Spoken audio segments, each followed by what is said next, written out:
بسم اللہ الحمدللہ والصلاة والسلام علی رسول اللہ۔ آؤ قرآن و نماز سمجھیں آسان طریقے سے 3 منٹ سیریز میں سبق نمبر 31A، جس میں ہم پڑھیں گے سورۃ الاخلاص۔ اس سبق کے ختم پر ہم 129 الفاظ سیکھ چکے ہوں گے جو قرآن میں تقریباً 30,850 بار آتے ہیں۔ سورۃ الاخلاص ایک چھوٹی لیکن بہت اہم سورت ہے اور 1/3 قرآن کے برابر ہے۔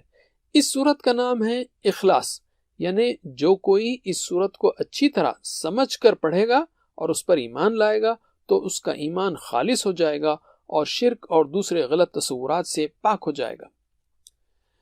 یہ نبی صلی اللہ علیہ وسلم کی سنت بھی تھی کہ آپ سورۃ الاخلاص کو قرآن کی آخری 2 سورتوں کے ساتھ ہر فرض نماز کے بعد پڑھا کرتے تھے، اور فجر اور مغرب کی نماز کے بعد 3 مرتبہ پڑھتے تھے۔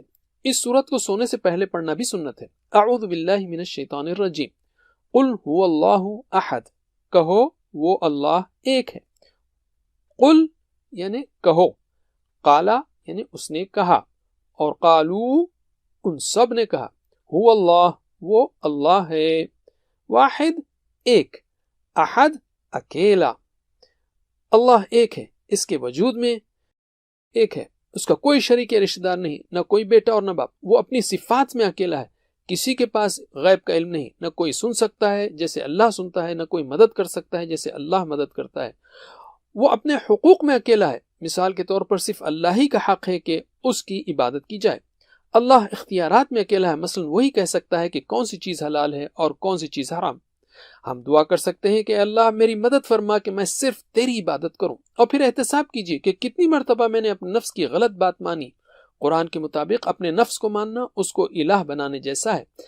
کتنی مرتبہ میں نے شیطان کے وسوسوں کی پیروی کی۔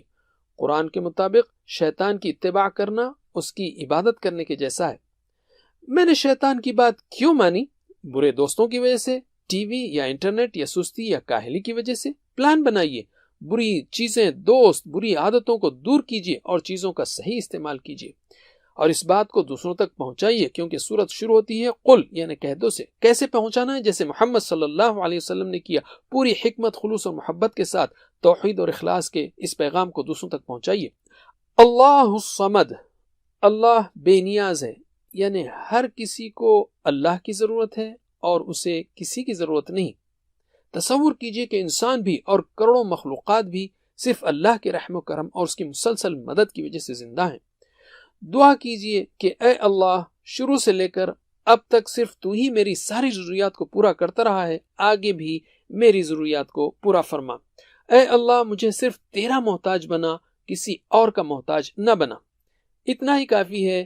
جزاکم اللہ خیر، والسلام علیکم ورحمۃ اللہ وبرکاتہ۔ Please visit understandquran.com for our courses on Read Al-Quran, Learn Tajweed and Understand Al-Quran, and for one-to-one learning. Jazakumullah khair. Wassalamu alaikum.